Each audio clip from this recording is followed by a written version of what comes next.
Bon, et bonjour à tout le monde, hein. Bonjour. Bonjour à tous.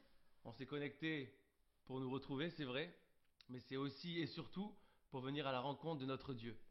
Alors on va le louer de tout notre cœur avec ces cantiques qu'on a préparés. Que le Seigneur vous bénisse, nous bénisse, qu'il nous renouvelle et que nos cœurs soient disposés à le louer, à l'adorer, à écouter ce qu'il a à nous dire et bien sûr à le mettre en pratique. On y va? J'espère que la qualité est bonne. Attendez. Venons vers toi pour t'adorer. Nous sommes dans la joie de te rencontrer. Dispose nos cœurs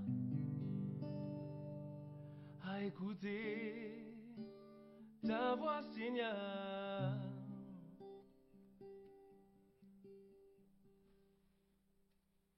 Nous venons vers toi pour t'adorer. Nous sommes dans la joie de te rencontrer. Dispose nos cœurs à écouter ta voix, Seigneur. Alors reprends. Nous venons vers toi. Nous venons vers toi pour t'adorer. Nous sommes dans la joie de te rencontrer. Dispose nos cœurs à écouter ta voix, Seigneur. Je chante, je prie, car tu es là. Je chante, je prie, car tu es là. J'ouvre ma bouche, j'ouvre mon cœur pour t'adorer, Seigneur. Nous venons vers toi pour t'adorer. Nous sommes dans la joie de te rencontrer. Dispose nos cœurs à écouter ta voix, Seigneur. Conduis, dirige tous ces moments. Conduis, dirige tous ces moments. Tous ensemble, nous proclamons ta royauté, Seigneur. Nous venons vers toi pour t'adorer. Nous sommes dans la joie de te rencontrer. Dispose nos cœurs à écouter ta voix, Seigneur. Oh, oh, venons vers toi pour t'adorer.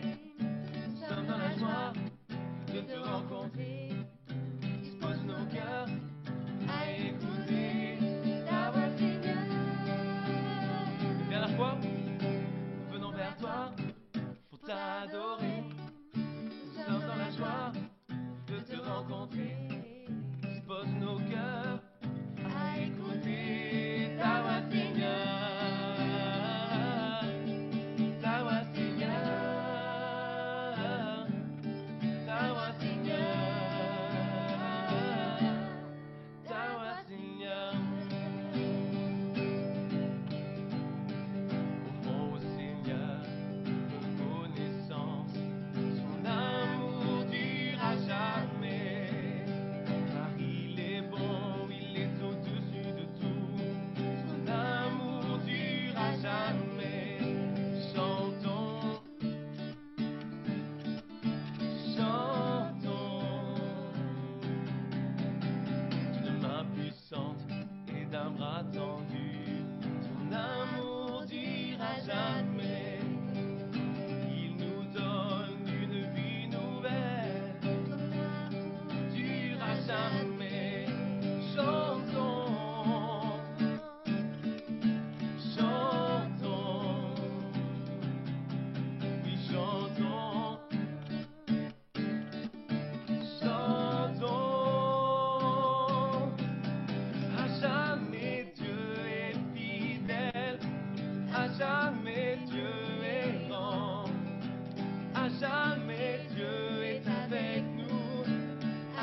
durera jamais. Son amour durera jamais. Son amour durera jamais. Son amour durera jamais. Son amour durera jamais. Chantons, chantons, chantons, chantons. À jamais Dieu est fidèle. À jamais Dieu est grand. À jamais Dieu est avec nous. À jamais, à jamais, à jamais. Amen. À jamais il sera avec nous. À lui soit la gloire au siècle des siècles. Et ces paroles, c'est dans ce prochain chant. Vous les connaissez bien, ces paroles. On les retrouve dans la Bible. Et on veut dire merci à Jésus. Merci pour ton sang précieux qui a coulé. Merci parce que tu nous as délivrés, rachetés. Et merci tout simplement parce que tu nous aimes.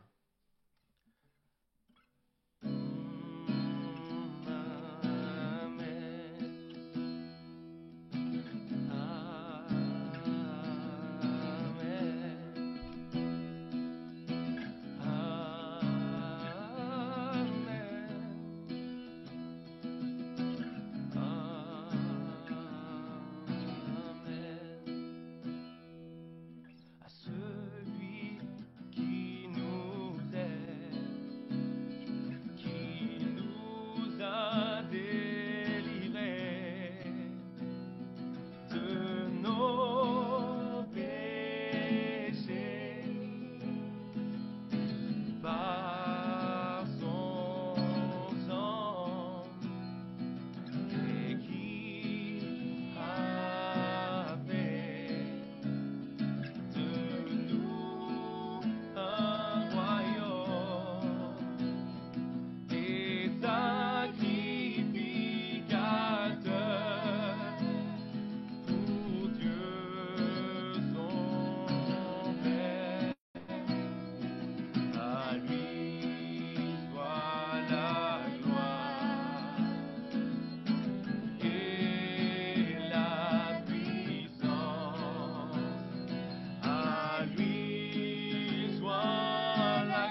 entier soupire après toi.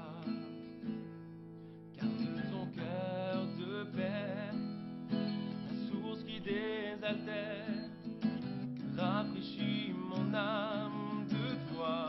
Reprends mon âme à soif de toi. Mon âme a soif de toi. Mon Dieu, mon Père, mon roi, mon être entier soupire après toi. Car de ton cœur de père, la source qui désaltère, rafraîchis mon âme de toi. Oh, oh, oh, viens inonder mon cœur, viens inonder mon âme, viens inonder mon être entier. Oh, oh, oh, viens inonder mon cœur, viens inonder mon âme, viens inonder mon être entier. Mon âme a soif de toi, mon Dieu, mon Père, mon roi, mon être entier soupire après toi. Car de ton cœur de père, la source qui désaltère, rafraîchis mon âme de toi. Viens inonder mon cœur, viens inonder mon âme, viens inonder mon être entier. Viens inonder mon cœur, viens inonder mon âme, viens inonder mon être entier.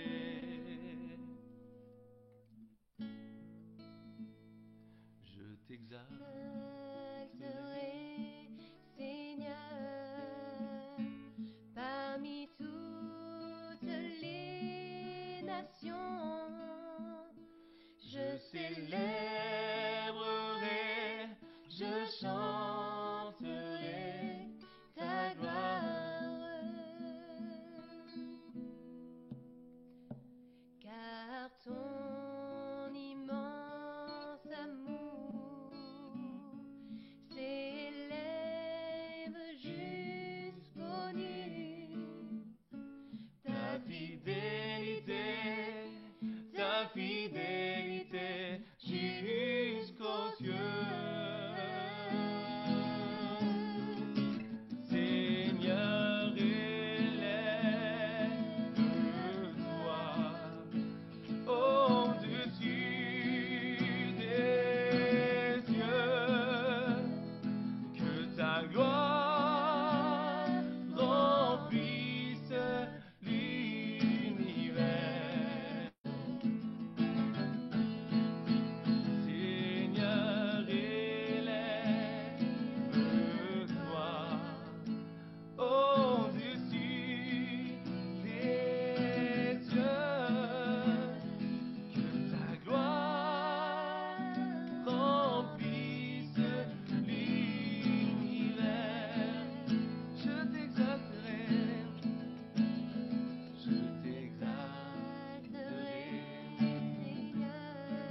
Gloire au Seigneur, alléluia.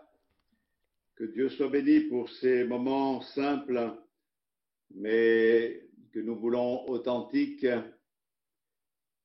C'est vrai que quelquefois on est étonné d'être obligé d'utiliser ces moyens pour pouvoir nous retrouver.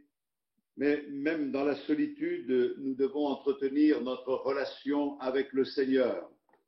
Vous savez, les hommes de Dieu et femmes de Dieu qui nous ont précédés, la Bible nous donne des exemples, n'ont pas eu toujours la possibilité de se retrouver dans la communion fraternelle. Et pourtant, leur communion avec le Seigneur était vraiment réelle, profonde.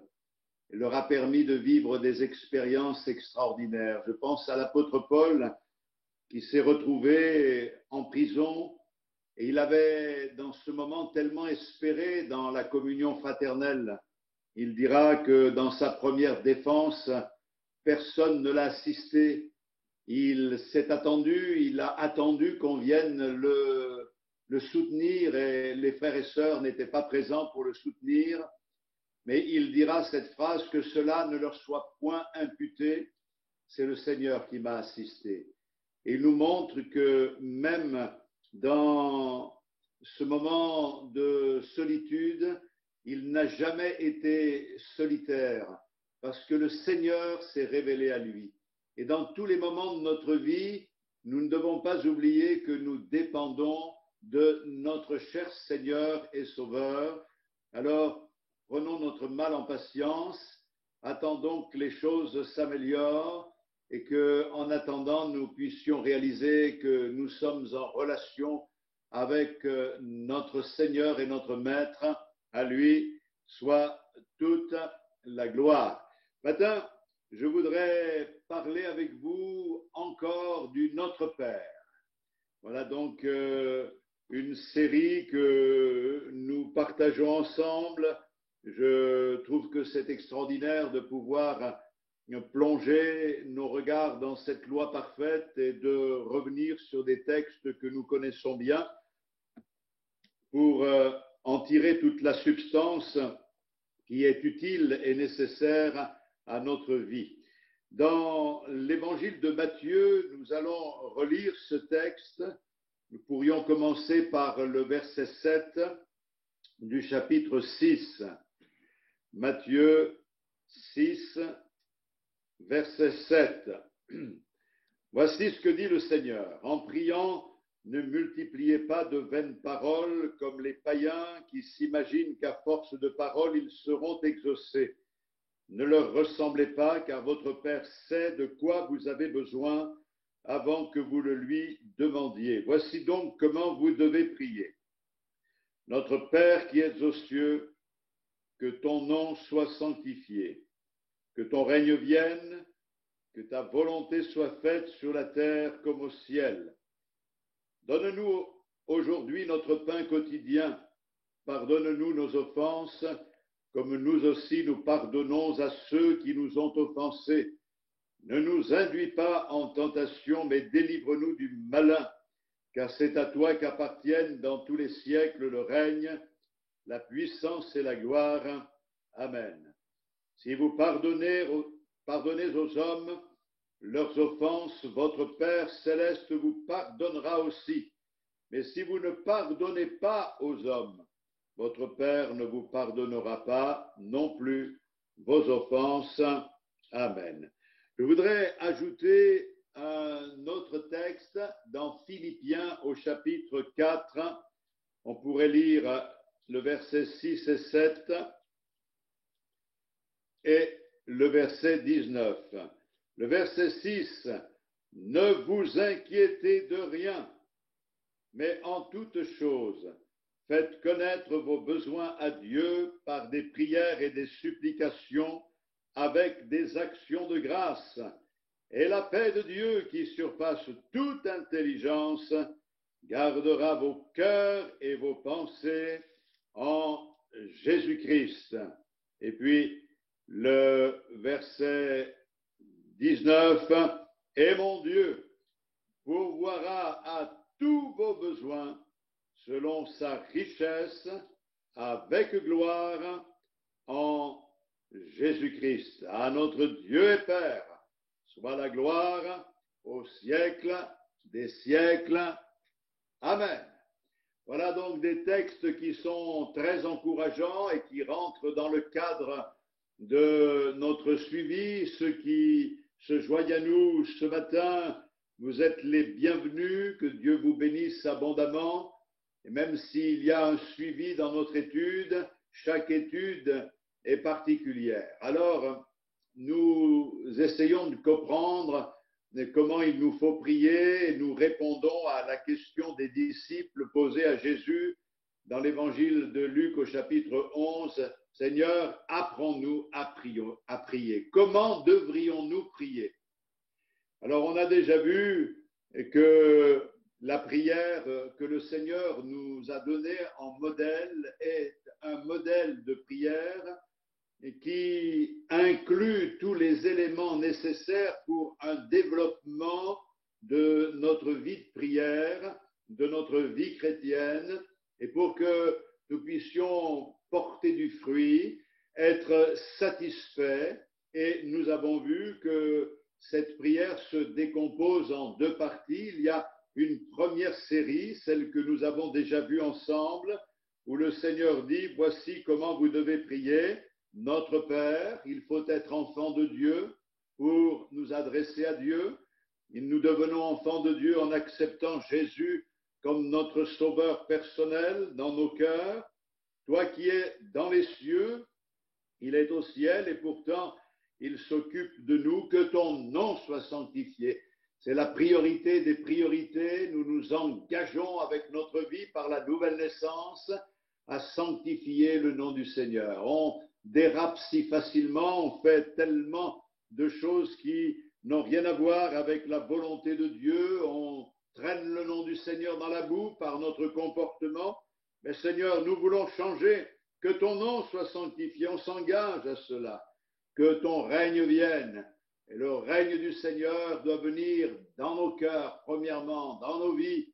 Il va bientôt venir, le règne du Seigneur. Jésus revient bientôt et il régnera sur la terre. La Bible nous dit avec une verge de fer. Mais en attendant ce jour, eh bien, nous le laissons régner dans nos vies. Nous ne voulons pas simplement dire qu'il est le roi, mais nous voulons dire il est mon roi, règne, Seigneur dans nos vies. Que ta volonté soit faite sur la terre comme au ciel. Dans le ciel, c'est facile, elle est toujours faite, mais sur la terre, c'est compliqué dans nos vies aussi. Alors, Seigneur, accorde-nous ta grâce pour que ta volonté soit accomplie. Nous acceptons de faire ta volonté. Et quand nous prenons la Sainte Seine, nous déclarons au Seigneur que nous voulons que sa volonté soit accomplie. Nous ne voulons pas faire notre volonté, mais la volonté du Seigneur. Et Jésus nous a donné ce modèle dans le jardin de Gethsémanée. S'il est possible que cette coupe s'éloigne de moi, toutefois, non pas ce que je veux, mais que ta volonté soit faite. Et puis, nous arrivons maintenant, après cette première série de requêtes concernant notre relation avec Dieu, nous arrivons à la deuxième série de requêtes qui nous concerne, qui concerne celui qui prie et également notre relation avec les autres.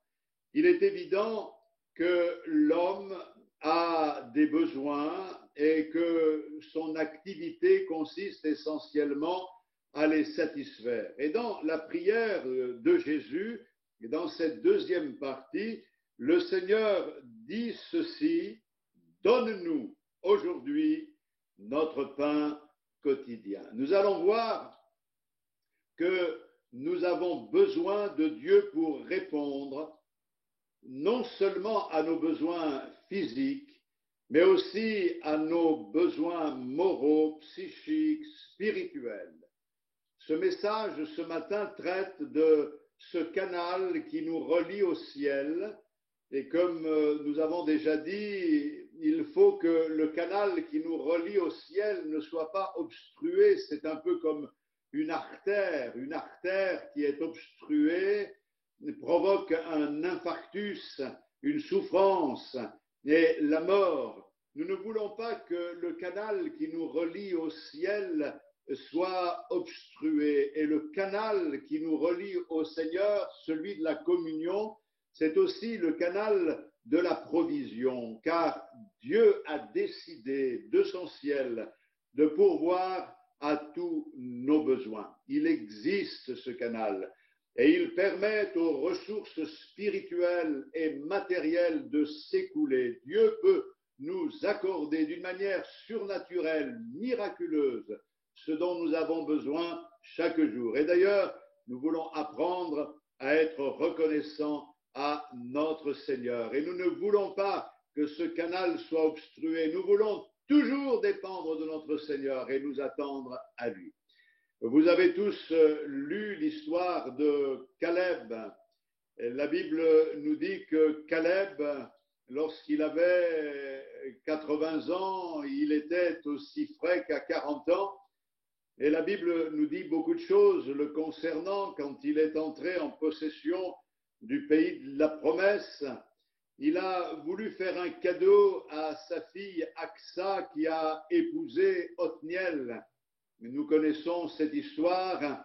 Ils ont osé faire une demande à Caleb qui a donné une partie du territoire. C'est bien que l'on ait ce territoire, mais on a besoin d'eau. Et la Bible nous dit que Caleb a offert à sa fille et à son gendre les sources supérieures et les sources inférieures. Et en cela, nous voyons quel est le désir du Seigneur pour ceux qui demandent. Le Seigneur veut nous donner les sources supérieures et les sources inférieures.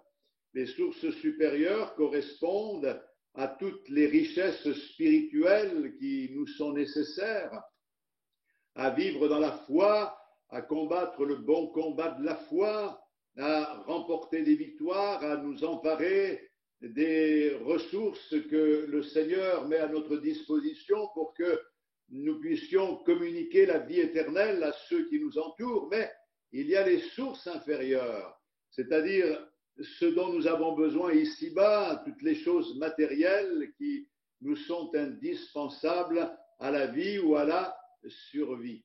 Et je crois que c'est important de dépendre du Seigneur et de pouvoir dire chaque jour, Seigneur, accorde-nous ta grâce dans tous les domaines.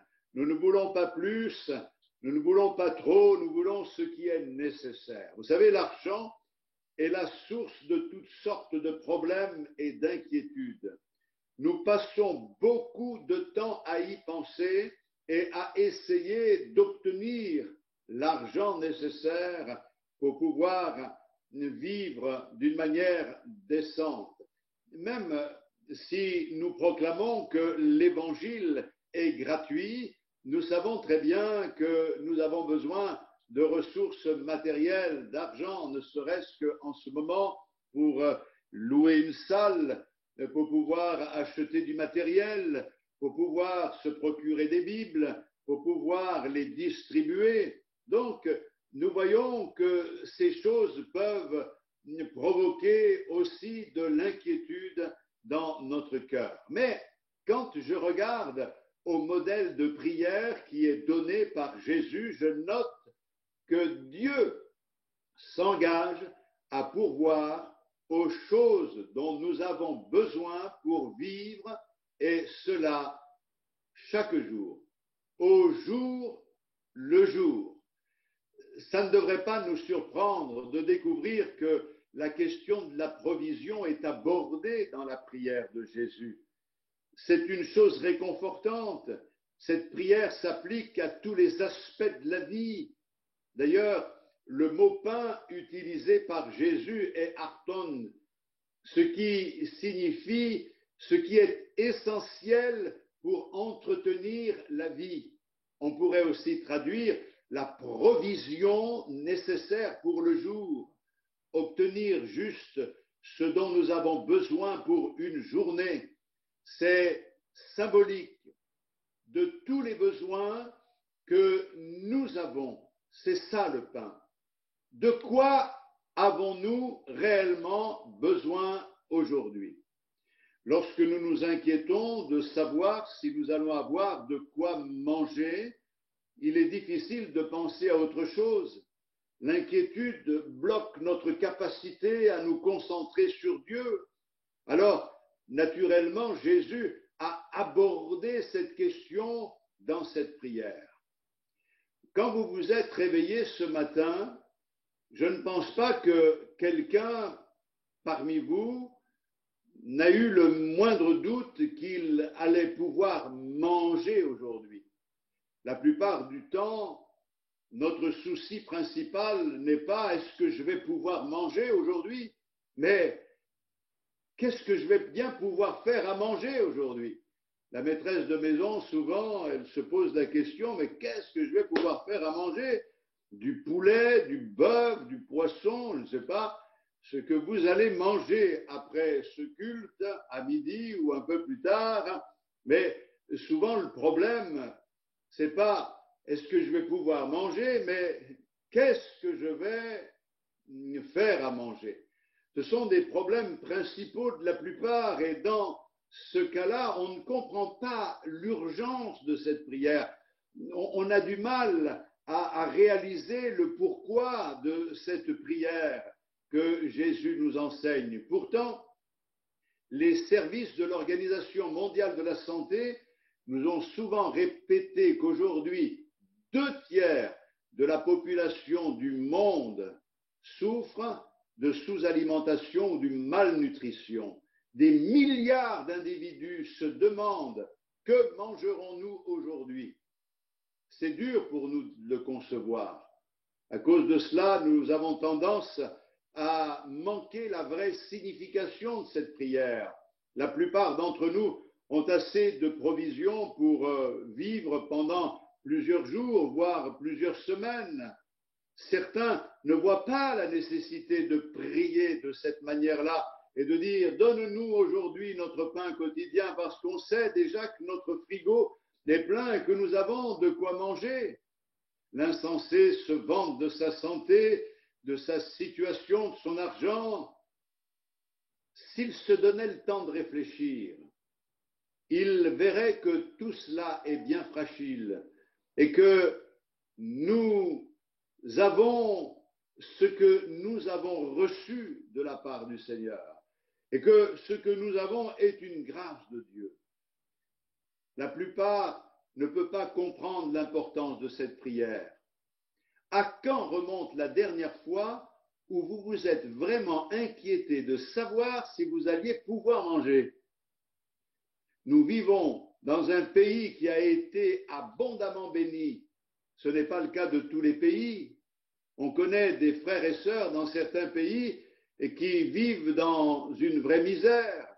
Dans certains pays, les chrétiens comprennent l'impératif de cette prière. Je me suis souvenu, lorsque j'étais enfant, mes parents m'accordaient parfois, comme peut-être à vous, de l'argent de poche. Je me souviens que quand mon père me donnait 1 franc, un ancien franc, c'est pas grand-chose, pas les nouveaux francs, mais les anciens francs, un ancien franc. Je savais qu'avec ce franc, que je pensais être une petite somme, ce franc était suffisant pour que j'aille à l'épicerie du bout de la rue, car c'est comme ça qu'on l'appelait. C'était au bout de notre rue du Printemps à Aix-les-Bains. On allait là, dans cette épicerie qui faisait tout, épicerie, bar tabac, journaux. Et dans cette épicerie, je pouvais avec 1 franc acheter 10 malabars.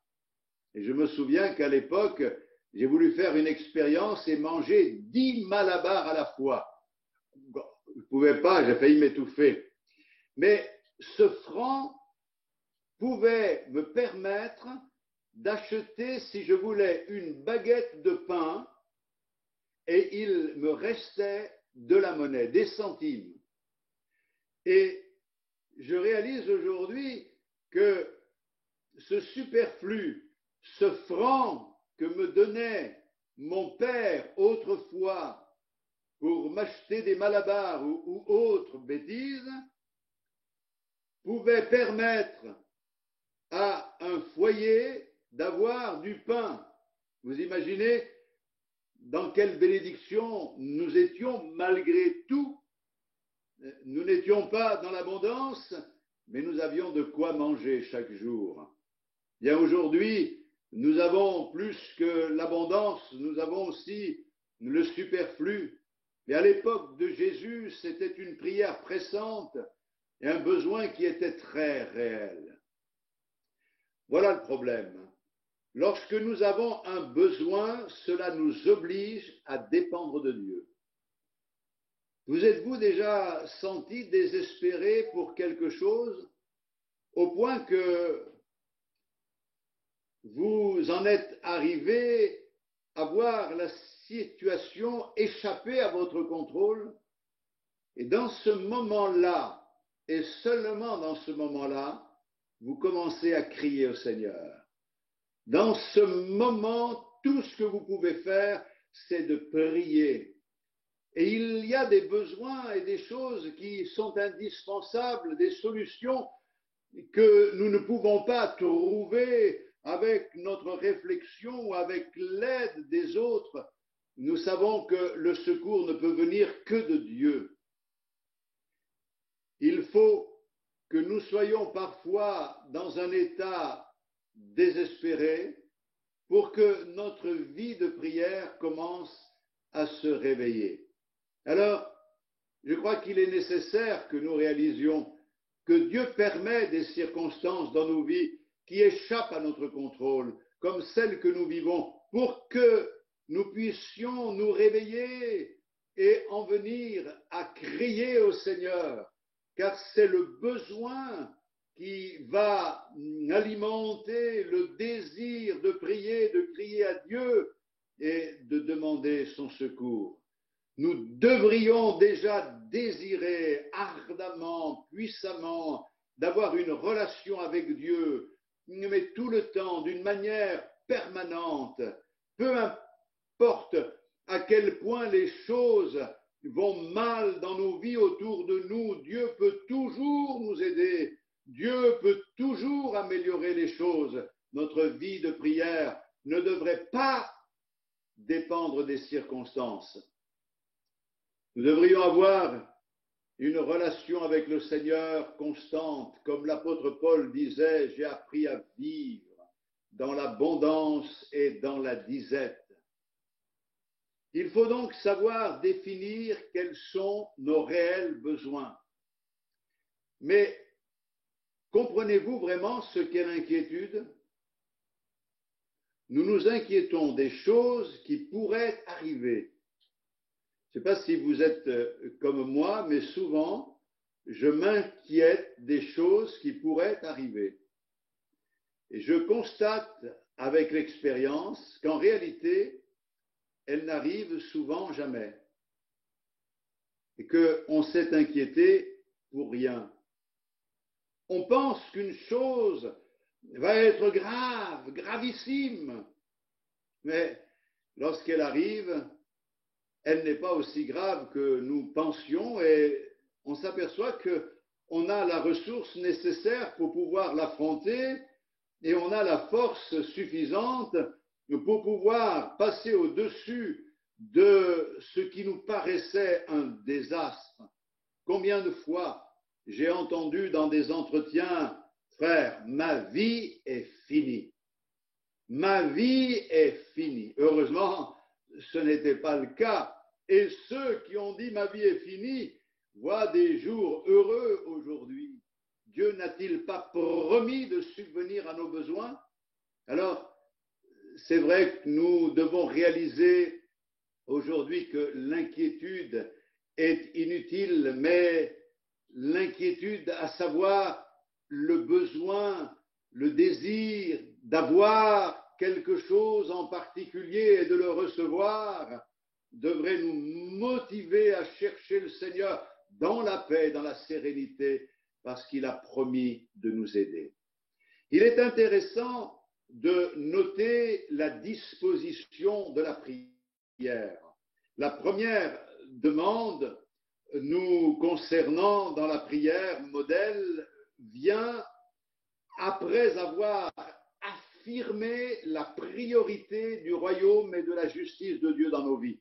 Vous avez remarqué que, on l'a déjà cité, que le Seigneur dit que ton nom soit sanctifié, que ton règne vienne, que ta volonté soit faite. Et c'est seulement après avoir affirmé cette priorité du royaume de Dieu, de sa justice dans nos vies, que nous pouvons demander des choses qui nous concernent. Donne-nous aujourd'hui notre pain quotidien. Nous voyons que nous pouvons prier efficacement pour nous seulement après avoir réalisé que le centre de nos vies, c'est le royaume de Dieu. C'est alors, et alors seulement, que nous pouvons demander ce dont nous avons besoin. Il y a des priorités à ajuster dans nos vies. Et lorsque l'on met la priorité sur Dieu, sur son royaume, sur sa gloire, sur le fait que les âmes soient sauvées, que notre vie soit en harmonie avec sa volonté, alors nous pouvons demander avec efficacité et le Seigneur nous accordera ses grâces. En demandant, nous reconnaissons que Dieu pourvoit à tous nos besoins spirituels, mais aussi nos besoins alimentaires, nos besoins de chaque jour. Chaque jour, nous avons besoin de dépendre de Dieu en toutes choses. Et cette prière nous enseigne justement que chaque jour, nous dépendons du Seigneur et que chaque jour, le Seigneur veut pourvoir à nos besoins. C'est la manière dont nous vivons qui importe. Le Seigneur dit que nous devons vivre un jour à la fois et nous ne devons pas nous inquiéter comme ceux qui ont toujours peur.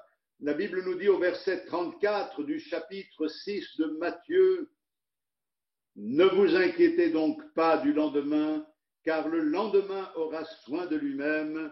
À chaque jour suffit sa peine. » Il nous est impossible de vivre dans l'avenir. Nous pouvons essayer de prévoir l'avenir, mais il n'y a aucune garantie qu'il y aura un avenir pour chacun d'entre nous.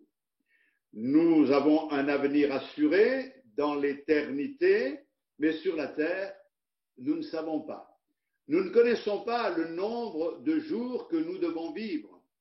Et c'est pour cette raison que le Seigneur dit que ça ne sert à rien de s'inquiéter, car on ne peut pas ajouter une coudée à notre vie. Dieu connaît déjà les jours de notre existence. Tout ce que nous avons est à nous au moment présent. Quelqu'un a dit que ce moment est un cadeau de Dieu et c'est certainement pour cela qu'on l'appelle le présent.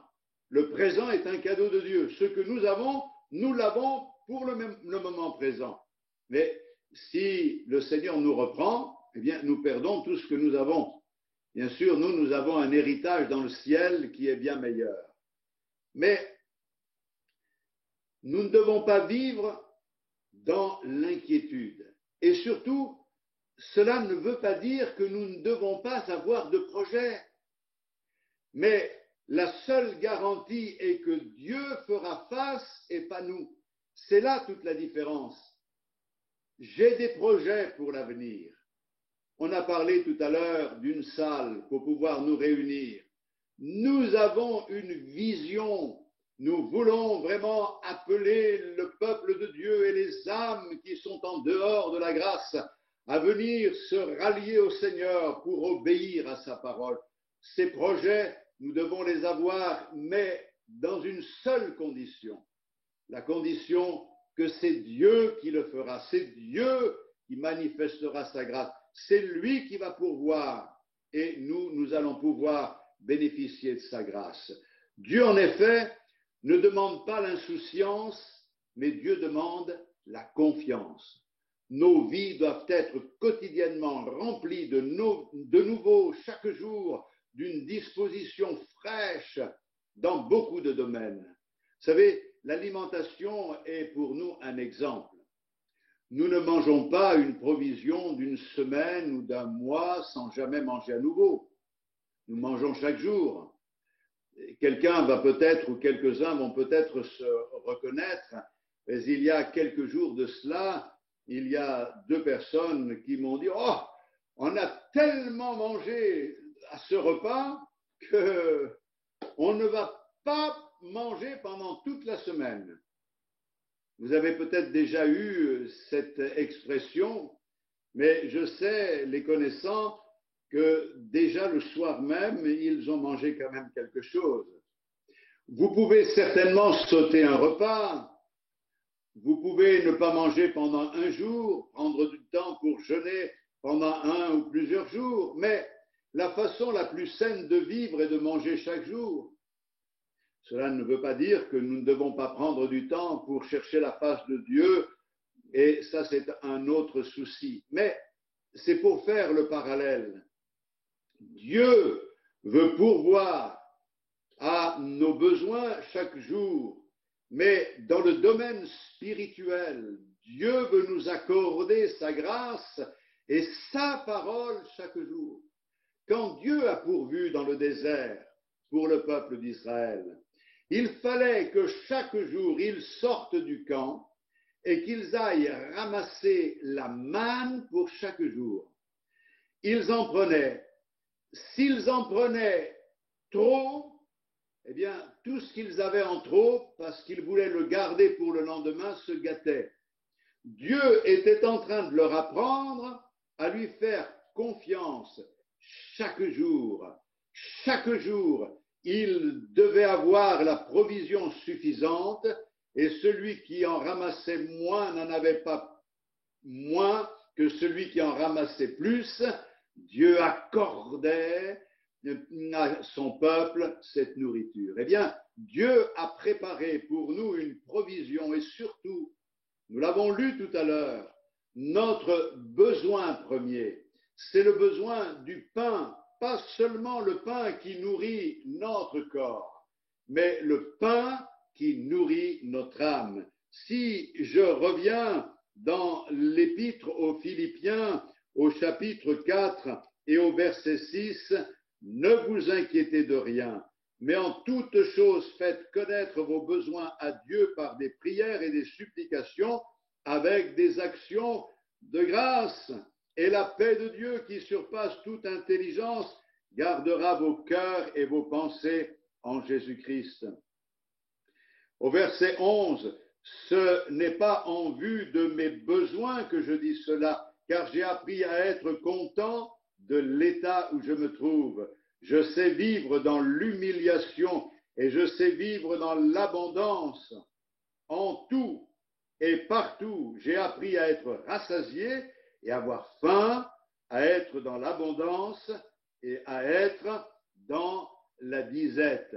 Et puis on se souvient tous des paroles du psalmiste dans le psaume 37 et le verset 25, quand David dit « J'ai été jeune, j'ai vieilli, je n'ai jamais vu le juste abandonné, ni sa postérité mendiant son pain. » Alors, avant d'aller un petit peu plus loin, réalisons une chose. Le Seigneur apprend à son peuple à prier. Et dans sa prière, il dit « Donne-nous aujourd'hui notre pain quotidien ». Vous soulignez ce mot « aujourd'hui ». Donne-nous aujourd'hui, c'est l'enseignement de Jésus. Le Seigneur peut-il nous dire quelque chose qu'il ne peut pas tenir? Aujourd'hui est en fait le mot d'une promesse. Aujourd'hui, ça veut dire que aujourd'hui et chaque jour où nous pouvons dire aujourd'hui, Dieu s'engage à pourvoir à nos besoins. Dieu le Père est notre fournisseur. Nous avons vu cette prière et nous avons lu dans la parole de Dieu, je pense que c'était la dernière fois, qu'on a donné au Seigneur le nom de Jéhovah Jireh, ce qui veut dire le Seigneur pourvoira. Et si on regarde le contexte de ce texte dans la Genèse au chapitre 22, quand Dieu demande à Abraham d'offrir son fils, il va jusqu'au bout de sa démarche. Et quand Dieu voit qu'il est prêt à aller jusqu'au bout parce qu'il est convaincu que Dieu lui rendrait son fils comme par une forme de résurrection. Il ne sait pas comment ça va se passer, mais il sait que le Seigneur va pourvoir. Dieu l'arrête et Dieu lui montre un bélier qui était retenu dans les broussailles. Il a pris ce bélier et il l'a offert à la place de son fils. Et il dira à la montagne de l'Éternel, j'ai été pourvu. Jéhovah Jireh. C'est pour ça qu'il a donné à ce lieu ce nom. Abraham venait de réaliser que Dieu pourvoit à tous les besoins. Mais au-delà même des besoins matériels, physiques, Dieu a pourvu. Et ce bélier retenu par les cordages, je dirais, de la miséricorde de Dieu, c'est l'agneau de Dieu, c'est Jésus-Christ qui a été offert à notre place pour que nous puissions obtenir la bénédiction de Dieu. Si Dieu n'a pas épargné son propre Fils, comment ne nous donnera-t-il pas toutes choses par-dessus?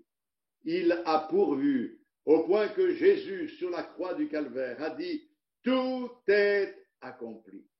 Comme un père, il pourvoit aux besoins de ses enfants.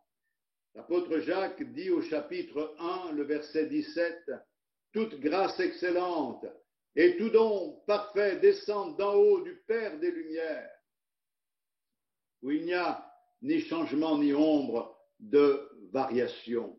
Nous savons qu'il pourvoira tous nos besoins selon sa richesse ou la richesse de sa gloire. Dieu nous donne ce dont nous avons besoin. Il ne nous donne pas ce que nous pensons avoir besoin. La plupart des choses que Dieu nous accorde ne peuvent pas être achetées avec de l'argent. Je vais prendre un exemple pour que vous compreniez. Imaginez un homme qui est écrasé par les problèmes, il ne connaît pas Dieu, il ne sait pas comment s'en sortir. Alors il est capable d'aller acheter une bouteille et il va boire cette bouteille jusqu'à oublier ses problèmes. Cependant, quand il va cuver son vin, quand il est calmé, le problème est toujours là. De quoi a-t-il réellement besoin cet homme? A-t-il besoin de l'argent pour aller acheter une bouteille afin de noyer son chagrin et sa peine? Non. Il a besoin de la paix surnaturelle que Dieu donne au sein du problème, de la capacité de cette force de traiter la situation. Et mes frères et sœurs, ne devons pas nous tromper. Le Seigneur veut nous donner non pas ce qu'il nous semble que nous ayons besoin, mais il veut nous donner ce que nous avons réellement besoin.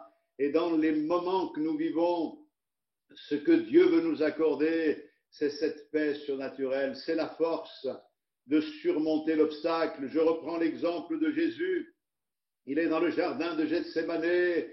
S'il est possible que cette coupe s'éloigne de moi, vous remarquerez que la prière qu'il a demandée au Père n'a pas été exaucée, la coupe n'a pas été éloignée, mais un ange est descendu du ciel pour le fortifier. Son besoin était d'être fortifié pour aller jusqu'au bout.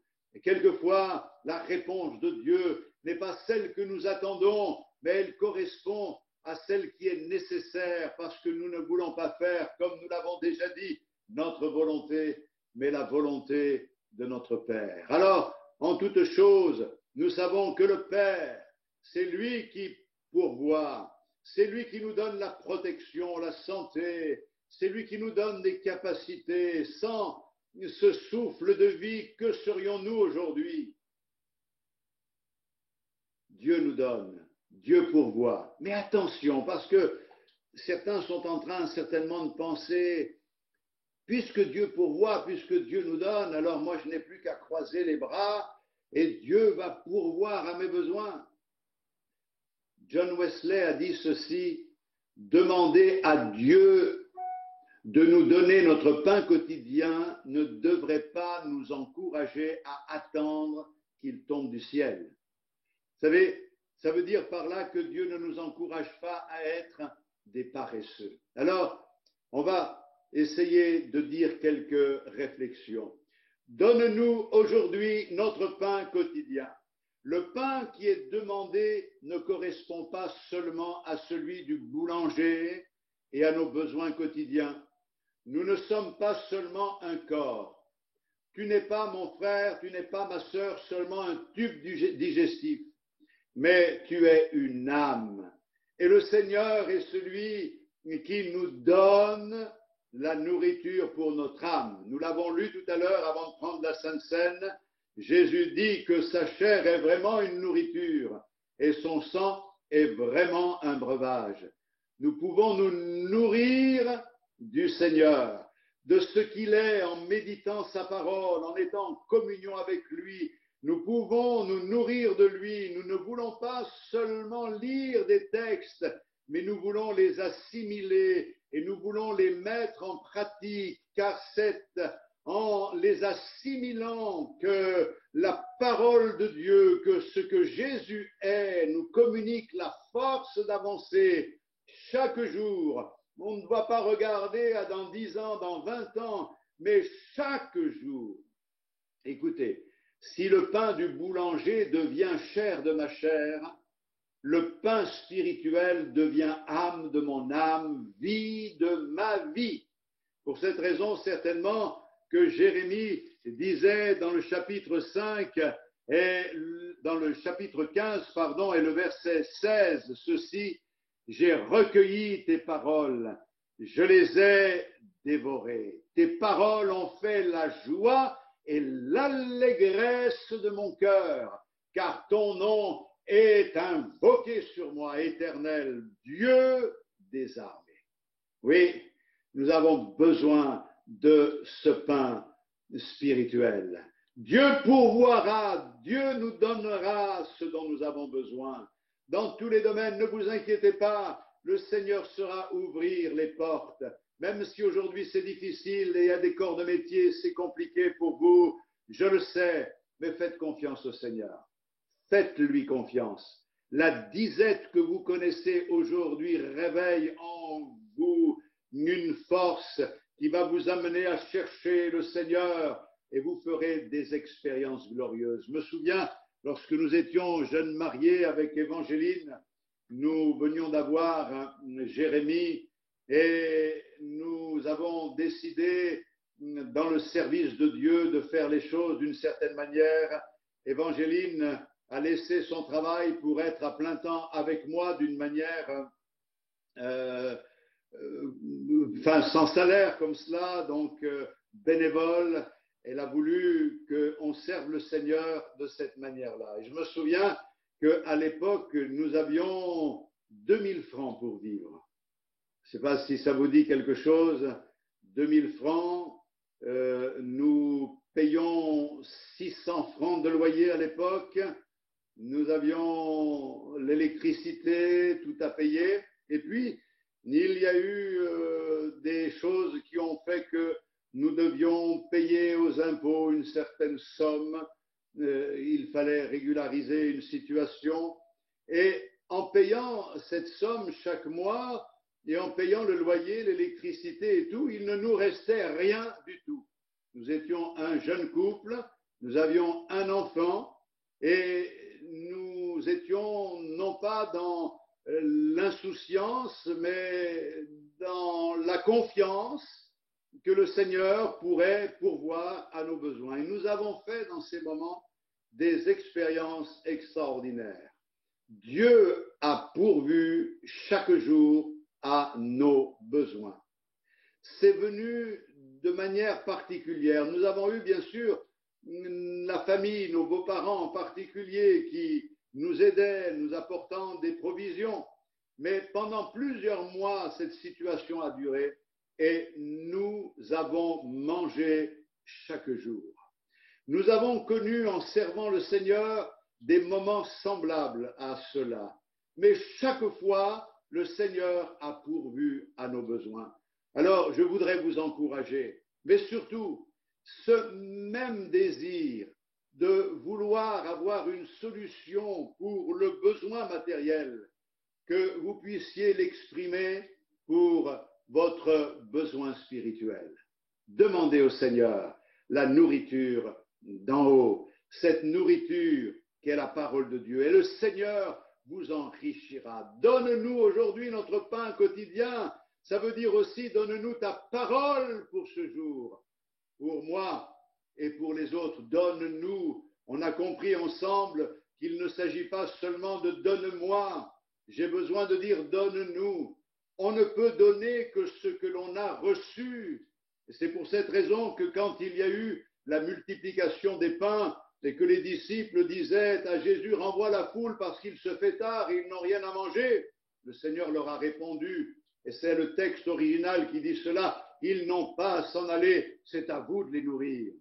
Ouh là là, comment allons-nous faire? Nous n'avons que 5 pains et 2 poissons. Et le Seigneur a fait un miracle.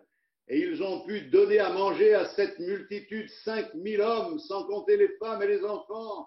Imaginez la foule. Et il est resté 12 paniers pleins. Dieu est le Dieu de l'abondance.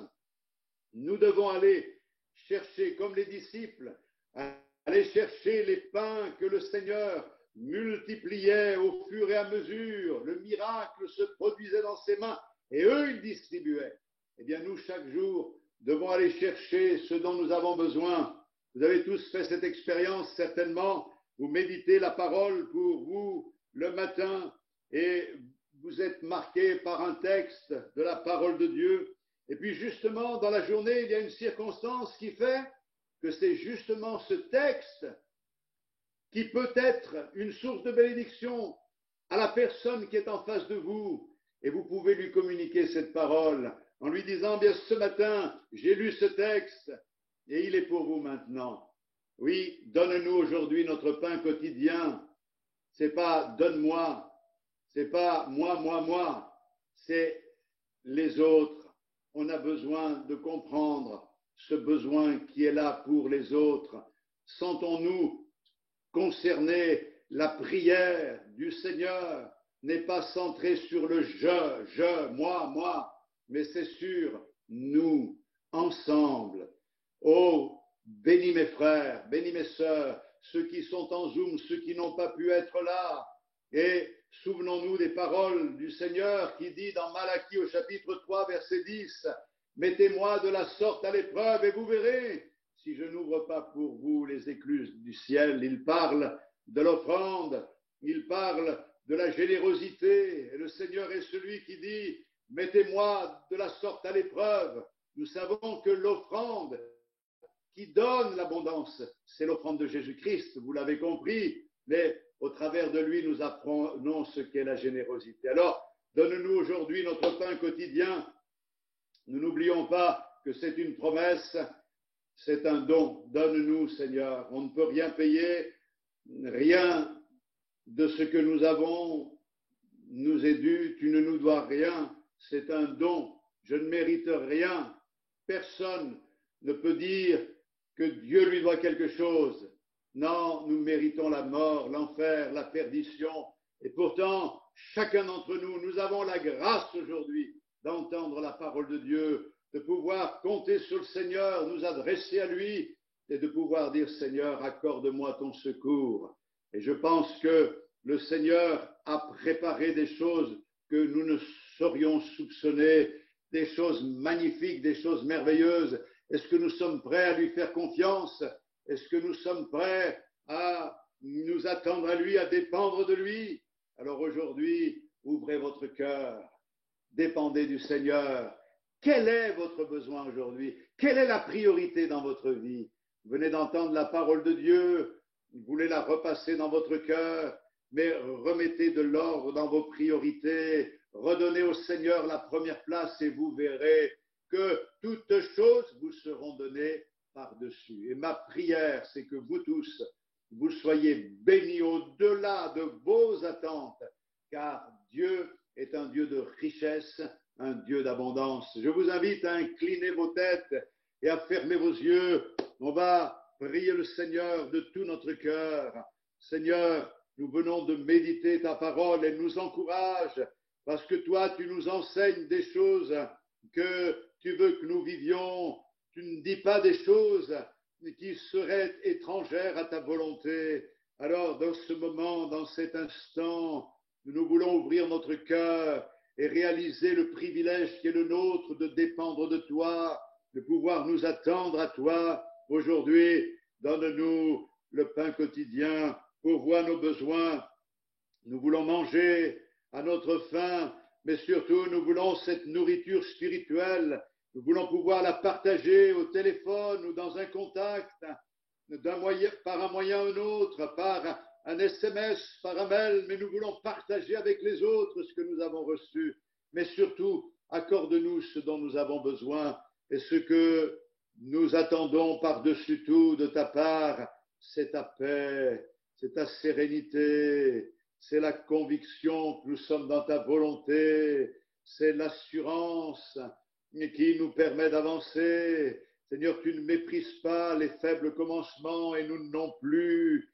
Nous savons que tu peux faire de grandes choses avec peu de personnes. Alors glorifie-toi dans ces instants, manifeste ta gloire et ta puissance et pourvois au-delà de nos attentes, remplis nos cœurs de paix, donne la victoire à mon frère, à ma sœur, ils en ont besoin, ta force pour régler une situation, donne-leur de la joie, donne-leur aussi la force de régler des problèmes entre eux, manifeste-toi Seigneur, puissamment, nous te le demandons au nom de Jésus, afin que ce matin encore, ton nom soit sanctifié, ton nom soit glorifié. À toi soit toute la gloire au nom de Jésus-Christ. Amen. Gloire à Dieu. Amen. Alléluia. Que le nom du Seigneur soit béni.